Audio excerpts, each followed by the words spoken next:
you. And I'm sorry, what is your name? Larry. Larry, I'm Jackie. It's nice to meet you.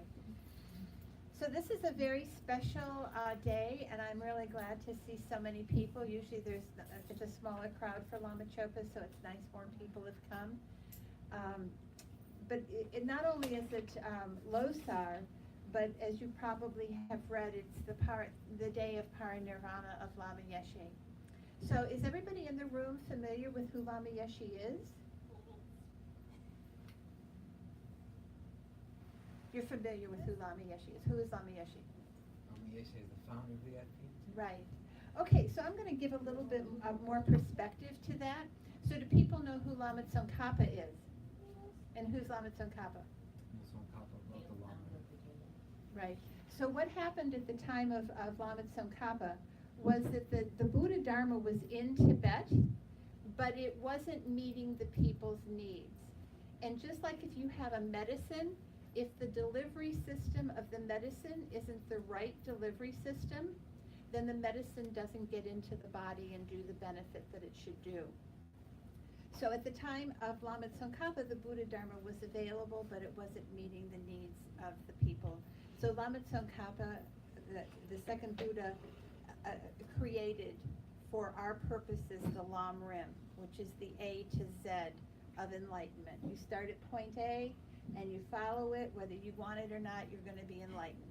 Just like if you open up a Betty Crocker cookbook, whether you can cook or not, even Tendrin, you follow the instructions in Betty Crocker's book and you will get the end result of some kind of cake or whatever. And that's the way the Lam Rim works, which is a real blessing to our development. So who Lama Yeshe is, and I've been told that at Naropa Institute in Boulder, Colorado, they call Lama Yeshe the Great. Because Lama Yeshe is to us what Lama Tsongkhapa is to Tibetan Buddhism. Because before Lama Yeshe, in fact, I'll tell you, one time Lama Yeshe was invited to speak to Sogyo Rinpoche's group in London. And when we entered the room, Lama went to sit on the floor. And everybody know who Sogyo Rinpoche is? He wrote the Tibetan Book of Living and Dying. Yes. Yeah, excellent book. Regardless of anything else, it's a marvelous book.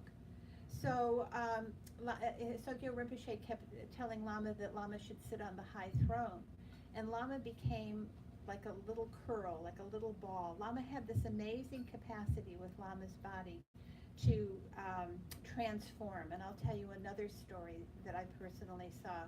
But Lama became very small, like a ball, and wanted to head for the seat on the floor. And Sogyo Rinpoche kept pointing that Lama had to sit on the high throne. So when Lama got on the high throne at this center in London, Sogyo Rinpoche said to his students that the reason there was Dharma in the West was totally because of Lama Yeshe. And he went on and extolled Lama Yeshe's virtues, and he highlighted it by saying that in Lama's wisdom, Lama had put Vajrapani in America, which is Vajrapani Institute in California, which you really should visit. He had put Chenrezig in Australia, which is Chenrezig Institute that Tendrin can tell stories about because she lived there for 7 years. And he put Manjushri in England, which is another story, but England, there's Manjushri, London now. And the creme de la creme was he put Lama Tsongkhapa in Italy, where the Pope is. So that just gives you a little taste of what Lama Yeshe did before anything else was happening. At the time that Lama started to do Lama's work, there were 3 important Lamas on the planet for Westerners.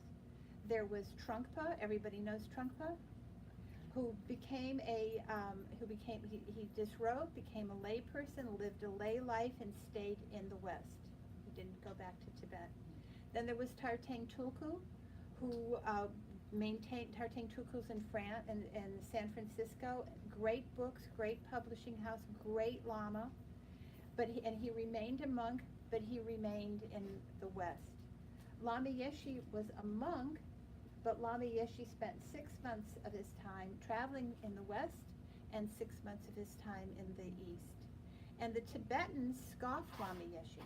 He was called the hippie Lama because he spent so much time with Westerners who Tibetans had no space for.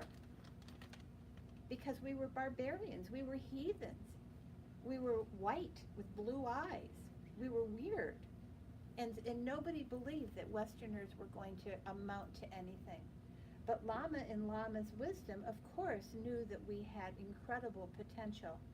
So Lama spent his time in the West, building these centers, reaching out to his students, because what happened was the students from my generation were traveling, and they were doing drugs and blah, blah, blah, whatever was happening with the generation, and it ended up in Kathmandu, and heard that they went to this monastery up in the foothills. They could see llamas flying and etc. So they'd end up at the famous November course, which you've got to put on your to-do list. They'd end up at the famous November course, and Lama Zopa would for a month, for 3 of the 4 weeks, would drone on and on and on and on and on and on and on and on and on about the lower realms. And the only saving grace of the time was when you walked out of the tent. Remember, this is in the time when we're meditating on the ground with rice mats. You'd walk out of the tent and you'd see the incredible Kathmandu Valley, and your heart could open. But still, it was, no flying monks, no flying lamas, just the lower realms, until people couldn't take it anymore, and then Lama would arrive and make everybody laugh. That was Lama's trademark, was Lama's ability to communicate with people. It was the Lama Tsongkhapa for our Western mind. In the Lam Rim, if you've had the fortune to study the Lam Rim with Tendring, you know that if it was presented traditionally, the first subject in the Lam Rim is Guru devotion. The last subject in the Lam Rim is emptiness. When Lama started to teach in the West, the first subject would be emptiness. The last subject would be Guru devotion.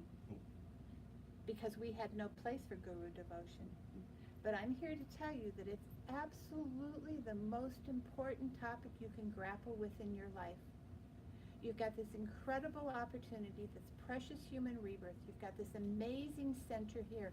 You've got a teacher that's been selected by Lama Zopa to be here. It could have been anybody.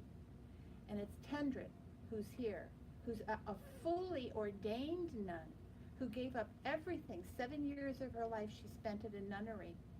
And now she's here teaching. That's so rare, so unbelievable. And this is in Lama Zopa's wisdom. Lama Zopa has done all of this. It's not always that we like what we hear, but it's what Lama Zopa has said was best for us at this time. So you've got this place, and you need to grapple with this subject of Guru devotion.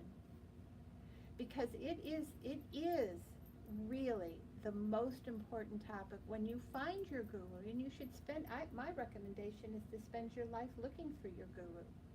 And when you find your guru, and that's a perfect guru, then you are so very lucky. So what Lama Yeshe did, again in Lama's wisdom, was Lamas would tour the earth. There's that, how does that story go, that children's story? Little bunny Foo-Foo going through the forest, picking up something or other and putting them in his basket. Nobody has children?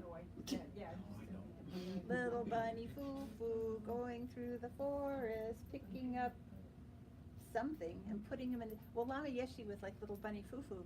He's circling the planet, picking up students from previous lives, students he had connections with from previous lives. It's just amazing. And putting them in his pocket and taking care of them for the rest of their lives. Amazing. And I was one of those students. But I'd been looking for Lama from the moment I was born. You'll hear the story of some of the other students who went on drug binges off to Kathmandu, just getting high and running away from their parents and turning to something other than their American or their Western culture. But I never left. I stayed in America. I tried different things. I did self-sufficient. I did everything the billboard said. the right toothpaste, the right car, the right everything, and didn't find happiness, went off and I quit graduate school. That was definitely not providing happiness. I worked in a laundry, worked in a restaurant, ended up in Idaho doing self-sufficient farming. Still, I was me doing self-sufficient farming. I still had problems. And then ran into the Lamas. And it didn't take me, well, this is the story.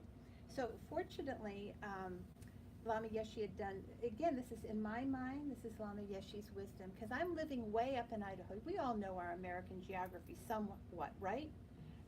Idaho's up here. LA's down here, right? Indiana's over here somewhere. So the Lamas had been teaching over on the West Coast, and they'd gone over to Indiana to see some students in Indiana, and three people, Dick Robinson, Chuck, they don't even remember this. These people, Meredith Hassan, married to Dick Robinson, and Chuck Thomas, don't even remember this story. But they had gone from California, where Lama was teaching, over to Indiana, where Lama was working with meeting some students. And they decided on their way back to LA from Indiana that they'd go to Idaho and see an old friend of Meredith's. Now that's not right? I mean, that's the trip. That's not like on the way, let's stop in Nevada. It's like, let's go up here to Idaho to see to see Mimi, to see Meredith's friend Mimi. Well, I was now friends with Mimi, and Mimi knew I was looking, and she called and said, "You've got to get over here tonight." And I went over there that night, and she had pictures of Lama and Rinpoche and Yangtze Rinpoche. And Yangtze Rinpoche was just a babe, just a little boy. And frankly, I was really impressed with Lama and Rinpoche, but I was super impressed with Yangtze Rinpoche and the whole story. So then in Lama's incredible wisdom, there's this really important Lama that Tendrin can speak to because it's her namesake, Lundrup Tendrin. Geshe Sopa, Geshe Lundrup Sopa, was living in Madison, Wisconsin since the late 50s or something. And because he was sent there by His Holiness the Dalai Lama to be in Madison, Wisconsin, but nobody knew he was this renowned teacher. He got listed in the telephone book as Geshe Sopa, Geshe being his first name, Sopa being, and it should have been Zopa, but the Westerners made the Zopa into Sopa, so he became Mr. Geshe Sopa, living in Madison, Wisconsin, and teaching at the university, but nobody knew who he was, that he was this incredibly rare teacher. He didn't teach Dharma at all until this trip I'm telling you about. Lama Yeshe asked Geshe Sopa in Madison to go to Santa Barbara and teach a Lam Rim course. So I'm being introduced in Idaho to Lama and Rinpoche and Yangtze Rinpoche, and they're telling me about this course in Santa Barbara that's happening in a little while in December, and we decide to go. So we leave from Idaho, we go to Santa Barbara, and I took my first Lam Rim course. It was really the worst week of my life. Wednesday, we started on a Saturday. Wednesday was the highlight of the week because I knew I could go home on Saturday. It was really, I had no idea I was suffering. And that was the crux of it. I mean, I thought suffering happened someplace else, not in my upper middle class background. That wasn't suffering until I realized that my father, who drank too much, had a martini too many and became really ugly, that was suffering. So I went away for 1 year, but it was Lama Yeshe's kindness that Lama Yeshe took Geshe Sopa, and this was the first time Geshe Sopa had taught Westerners. First time was this course at Camp Cielo in Santa Barbara. And I had a really hard time with the week. I couldn't understand what Geshe Sopa was saying. Geshe Sopa had a nibbit. He had some sort of speech nibbit, And so I couldn't tell when it was English, when it was Inuit, and when it was Tibetan. I was totally lost. Just like my ordination. Yeah, you don't know what's going on, but you're pretty sure it's good. So I'm sitting in this, so I have no idea what's going on. I'm finding out about this suffering. I never got off of suffering. And I did have one thing, because at this point in my life, I had reverted to the God theory. I had abandoned the God theory in college because there were just too many holes in it. But because I couldn't find another theory to replace it, I reverted to God. So now I'm sitting in this audience where there's no mention of God. A lot of hell, but no God. So I went up to Yeshe Sopa and I said, well, what about God? And he goes, God, the creator, we reject. I was like, you reject God? You reject me? It was really, it was a really impactful week, let's say. But because Yeshe Sopa did this, and this is what struck me, I had a hard time with what I was hearing, but I didn't have a hard time with Yeshe Sopa. Yeshe Sopa sat for the whole day in front of everybody with a body that was so placid, so serene, and with a kindness that was so profound. And every so often he'd look out. It was a packed room, and he'd look out and he'd go, I think we need a pee-pee break. It's just so kind. But this was from Lama Yeshe. It was Lama Yeshe sending Yeshe Sopa, so now he has been discovered. Amazing. And from my point of view, it was just a total kindness, because I went away after that 1 week. I went away with a commitment. Of the people who were in my Meditation 101 class, I was saying last night that I went away with a commitment to practice the breathing meditation for 20 minutes a day for the next year. And I went away with a commitment to analyze everything that I had barely heard during that week.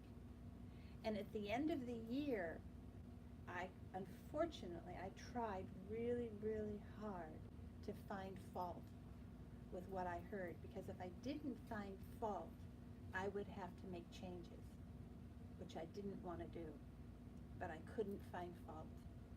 So the next opportunity, and mind you, this is the day we didn't have internet. How you found out about things was mimeographed letters, newsletters that came in the mail, or going to some organic store and looking on the bulletin board and seeing things. And the next thing that happened, like I felt like it was my graduation present, was Lama Yeshe and Lama Zopa were teaching in Yucca Valley, California, at what's been called, it's the famous Yucca Valley course, and there were over 200 people there.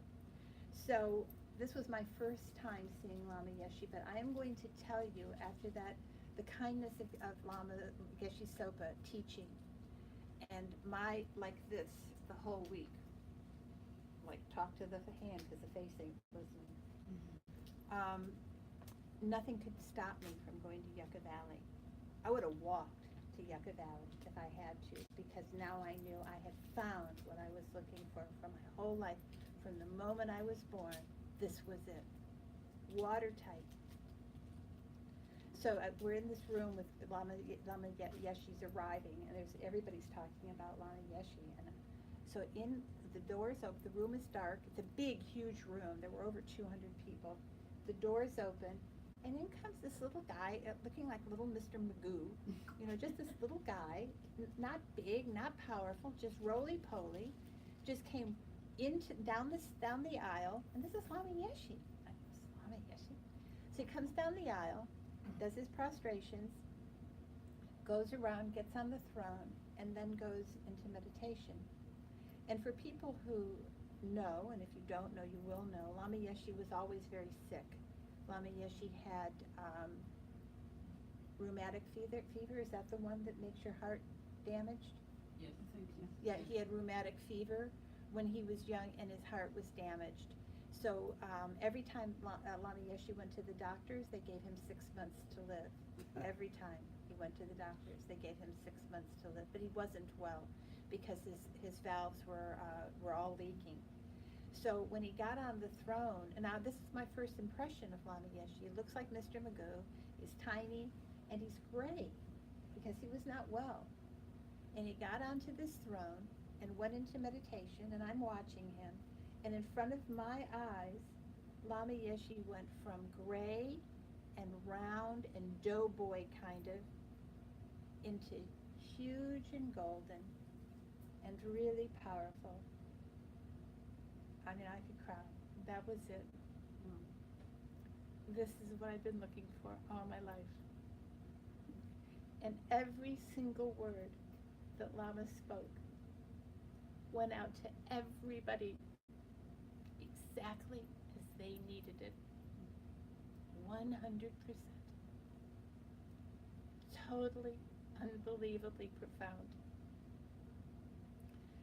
So, I was introduced for the first time to Tonlin at this meditation course, and I thought that sounded like a really good idea. Tonlin, isn't it? Doesn't it? You've all done Tonlin, where you practice taking on the suffering of others and giving them happiness. Now, remember, if you do this meditation, you're not really supposed to end up sick. It's supposed to be using your imagination. But there was one fellow in the course who was sitting on the other side of the room, who was very not well, and he was coughing a lot. So I decided, well, let's do Tonlin for Stormy. So the next day, Stormy was perfectly fine, and I couldn't stop coughing. So I had to leave the room because I just couldn't stay there. All I was doing was coughing. This coughing came out of the blue. So I ran out of the room, and I was sitting on the ground, coughing. And the next thing I know, the door opened and somebody came with Lama Yeshe's juice. Lama had sent me Lama's juice, which was like a salve, and it resolved my coughing so that I could go back into the room. So now the fervor of this course was amazing, this Yucca Valley course. There were so many enthusiastic people. I think this is when Cherry Green decided to get ordained. She'd been, Cherry, she'd been married. She was married to Bob Friedman, and they got divorced, and he married another Cherry. So funny. It's funny. Yeah. But anyway, there was a lot of fervor, and some people donated some land in Boulder Creek for Vajrapani. Vajrapani already had its name, but it didn't have a location. So some people donated this land, and Lama was going to go up to see the land. So the fellow that I was living with, the guy that I was living with at Idaho, he and I drove up to this land, and we were there when Lama Yeshe went to see the land. So Lama was in front of me, and I had already decided this wasn't a decision like I sat down with a checklist and decided, oh yeah, this is a cool dude, I'm going to follow him. This was the answer to my prayers. This is it. There's no other way. This is going to answer all my questions that I've been carrying around with forever. So now we're walking in this mountainous Santa Cruz area, and I'm like, of course, I was a vegan back in the day when nobody even heard the word vegan. I was completely into environmental this and that, and the whole 9 yards. I was a true hippie. And Lama's up ahead, and what does Lama do? He's traipsing along, and he takes this paper and he throws it on the ground. I mean, that's like a taboo. But I watched my mind, and I said, I am not letting anything stand in my way of being a perfect student. So I just picked up the paper and put it in my pocket and kept going. So Lama was like that. Lama had this ability. Lama knew exactly who you were and what you needed to ripen your mind. So then the next thing that happened with Lama was teaching at the University of California at Santa Cruz. I am going to tell you, this was the most amazing event I'd ever seen in my whole life. This was what they call it, a prerequisite, you know, a class that you have to take as an incoming student. You know how you have certain classes, you have electives and you have those that you have to take, and this was one of the ones that you had to take. So it was full of freshmen. The word got out that Lama was teaching, and this was one of those areas, one of those rooms that like spans like this, and it's on a slope, and so there's stairs that go down like this, and then the lecturer is down here, and there's like this, all these blackboards behind him. And the word got out that Lama was teaching, and the fire marshals gave up, just gave up, because there wasn't a seat left in the room, there wasn't a space left on the floor, and people were hanging out the windows. It was ground floor, but they were hanging out the windows. They gave up. And in those days, I wore really, really dark sunglasses because I had been, when I was working in Chicago during my college vacations, I used to like to watch people, so I had black sunglasses so nobody could see where my eyes were. And I had to get those sunglasses out because what transpired in that room left me in tears from the moment Lama walked in until the moment Lama walked out. Because I said, I'd gone to college, I'd tried graduate school. Every one of my friends had something they wanted to be when they grew up, but me. Didn't know what I wanted to be when I grew up. I wanted to be happy, and that wasn't on any of the course catalogs. A course in how to be happy. But I saw Lama teaching, and I said, that's what I need to be. I didn't want to be like Lama. I wanted to be Lama. Because Lama, this is what Lama did. Lama would walk in at the top, at the entryway of this room. Lama would walk down the stairs to the area where Lama was supposed to speak. Lama would walk around the table. He'd stand on the chair, get on the table, and sit down. And now Lama did this magical thing where he opened his mouth. And what came out of his mouth were like droplets of diamonds and pearls, like nectar, that every single person benefited from. To the point, this is a college course at the University of California at Santa Cruz. When Lama would walk in the room, the students would stand. Who stands for a teacher in a college classroom? Nobody. And I was working with John Landau. John was a TA for Lama, and he ran study groups with the students. And so I was helping John with the study group. And the students said, because their backs were to Lama when Lama would enter the room. And the students said, they just knew Lama was there, and they just knew that they had to stand up. And they did, because it was something really profound going on in that environment. Unbelievably profound. So this is to be continued, because we've reached our time. But these stories are really important. They're very important. So it's a pity that we haven't captured them previously. So if there is interest, we can do tea and talk with Jackie at any point, because these stories are really important. They're really important to capture, and they're really important for you to hear, because you need to take a look really seriously about this issue of guru devotion. You've really got to check your heart so very deeply and find out, what do you really want with your life? Where are you going? Do you really believe that you have a perfect human rebirth? Do you really believe that it could vanish at any moment? The next breath might not happen? Do you believe that? And if you do believe that, do you have a refuge that's going to help you? These are things, these are not topics that need to be considered in any kind of light way. These need to be what you think about every single day, so that you develop refuge and you find your teacher and you follow that teacher. I'll close with this. So this was it. I'd seen Lama in action. I knew that what I wanted to be when I grew up was Lama Yeshe. So I made a vow. I said, I do not care if Lama Yeshe tells me that Lama Yeshe became perfect by standing on his head in a bucket of caca for 24 hours a day. If Lama tells me that's how Lama became perfect, able to benefit all sentient beings, I will stand on my head in a bucket of caca for 24 hours a day. That's how sure I was that I would do anything that Lama asked. And down the road, I mean, that's another story, but down the road, Lama asked me to be his secretary. And I went ballistic. I mean, nobody knows that. That's another story, but I hadn't asked to be Lama's secretary. I didn't think I was qualified for that. But that was, I'd say that, my life began when I met Lama Yeshe, and then it was really hard when I lost Lama Yeshe.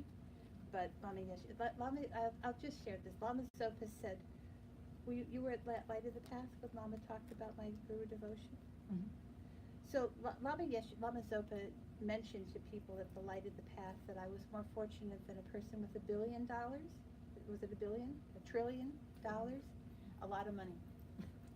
Because my devotion to Lama is so sincere. And it's not a boast, it's the warp and weft of my life. I don't have many moments that I don't think of Lama Yeshe. I think that's a real blessing. It's some imprints from previous lives, obviously, that I was looking for Lama and I recognized Lama. But you don't get those imprints that lead you to the next life if you don't put in the work now. So go to Tendrin's teachings. She's really good. Take her teachings, listen to them. Next year, Lama, hopefully, if all goes well, Lama Zopa will teach in North Carolina. Put it on your calendar now, not to miss, to go to North Carolina and see Lama Zopa. I know I'm a few minutes over, but so when Lama Yeshe, and I was really devoted to Lama Zopa too, but it's a completely different persona. Lama Zopa is a completely different persona than Lama Yeshe. And so I had this concern, I had a legitimate personal concern, would my devotion transfer fully to Lama Zopa? Because they're completely different. So I had this dream, and I happen to think that dreams can be significant.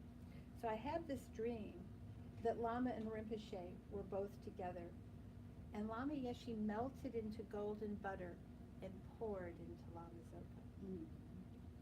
And then Lama Zopa became golden butter and poured back into Lama Yeshe. And the whole dream was Lama and Rinpoche just pouring back into each other because they're the same. And this is again something that you need to work on. There are books on Guru Devotion. You can read the 50 verses of Guru Devotion. There's a very good book by Lama Tsongkhapa on Guru Devotion. So put some effort into it. Huh? And Lama Zopa Rinpoche's book, Oh, that's the Son of Dharma? The Heart of the Path. The Heart of the Path? What's the Son of Dharma? I don't know. A Heart of the Path. Really good book also. Okay, sorry, take up all your time. Thank you so much.